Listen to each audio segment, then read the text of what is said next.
과의 접촉이 차단된 상태로 치료를 받았습니다. 오늘 일반 병실로 거처를 옮긴 것으로 전해졌고요. 또한 K 기자의 입원 직후 백윤식 씨가 병문안을 한 사실도 알려져 화제가 됐습니다. 오늘 새벽에 소식 듣고 다녀오셨다고 들었어요, 병원에. 네네. 향후 관련해가지고 어떻게 오늘 상황들이 벌어졌잖아요. 지금 이 시기에 그런 거를 논의할 수 있는 상황은 아닌 것 같아요. 공개 연인 선언 2주 만에 결별과 폭로전으로 얼룩진 두 사람. 향후 어떤 결말을 맺을지 기추가 주목됩니다. 미성년자 5차례 강제추행 고영욱. 자, 최종 형량을 받은 후 각기 다른 이유로 연일 뉴스에 오르내리고 있습니다. 미성년자 성폭행 및 강제추행 혐의로 기소 중인 방송인 고영욱. 그가 연예인 최초로 전자발찌를 착용하게 됐습니다. 세간을 떠들썩하게 했던 이번 사건에서 논란의 중점이 된 형량 축소 한밤에서 취재했습니다. 지난 27일 항소심 선고 공판이 열렸습니다. 어떻게 예상하세요? 글쎄요, 지켜봐야죠. 반성문 이제 뚫렸다는데 예. 사실인가요? 예, 맞을 겁니다, 아마. 네, 내용. 과연 결과는 어떻게 됐을까요? 고영 씨 선고 공판에서 징역 2년 6월 그리고 전자발찌 부착 3년, 신상 정보 공개도 7년에서 5년으로 이렇게 줄었습니다. 항소심에서 실형과 전자발찌 착용을 면할 수 없게 된 고영욱.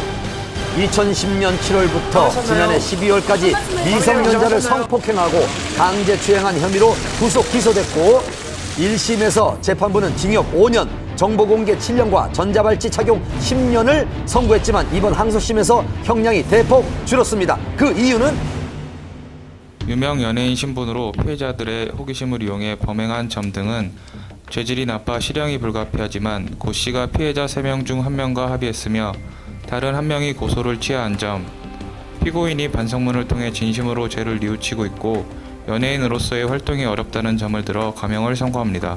혹시 이번 판결은 어떻게 해서 만족하시나요? 형량이 줄어들었나요? 형량은 많이 줄긴 줄었는데요. 저희가 기대했던 거하고는 좀 미치를 못해서 좀 안타깝습니다. 이에 대해 네티즌의 반응이 뜨거웠습니다. 연예인이라고 해서 일반 국민들하고 틀리게 봐주는 것밖에 더 되겠어요?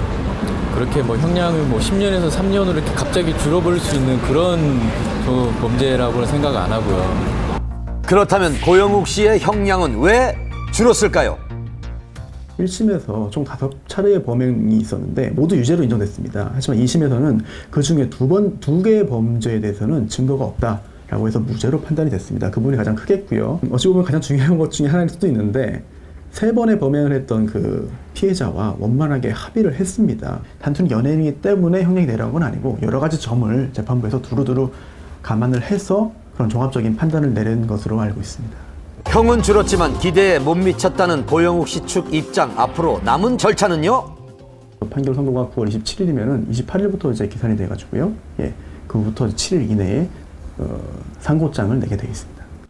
약 3시간 전쯤 고영욱 씨 측 변호인이 오늘 상고장을 제출했다는 소식이 전해졌습니다. 이로써 최종 판결은 대법원에서 가려지게 됐습니다. 고영욱 씨의 이번 사건은 고영욱 씨가 대중에게 친숙했던 연예인임에도 불구하고 굉장히 충격적인 성범죄를 저질렀고 또한 그 연예계에 그 전자발찌 부착 1호라는 이 불명예를 남기게 되었는데요. 다시는 이런 성범죄에 대해서는 다시는 일어나면 되지 않는다는 이런 경각심을 주는 계기가 되었습니다. 최종 판결 과연 어떻게 될지 귀추가 주목됩니다. 아버지란 이름으로 괴로운 스타가 있죠. 바로 차승원 씨. 아들 차모근의 대마초 구형부터 성폭행. 새로운 뉴스 이어갑니다. 내가 잃어버린 걸 찾고 다시 널 성폭행 혐의로 유진이가 피소된 사실이 알려지면서 세간에 큰 충격을 안겼던 차승원 씨의 아들 차모근 사건. 당시 차승원 씨의 심경 고백 등으로 관심이 집중됐었는데요. 바로 어제 차모근이 또 다른 혐의로 법정에 섰습니다. 과연 어떻게 된 걸까요? 현장 취재했습니다. 어제 오후 법원에서 결심 공판이 있었는데요. 현재 미성년자 성폭행 및 감금 혐의로 검찰에 송치될 예정인 배우 차승원 씨의 아들 차모근에 대한 대마초 흡연 혐의 공판이 바로 이곳에서 열릴 예정인데요. 과연 그가 오늘 공판의 모습을 드러낼지 관심이 집중되고 있습니다. 지난 3월 대마초 흡연 혐의로 불구속 기소된 차모근. 잠시 후 그가 탄 차량이 도착했습니다. 서둘러 그를 만나봤는데요. 신경이 어떠세요? 참호군은 묵묵부답으로 일관하며 법정에 들어갔습니다. 혐의에 대해서 인정하십니까? 대마초 흡연 혐의에 이어서 성폭행 혐의까지 이에 대해 그의 목소리는 들을 수 없습니다.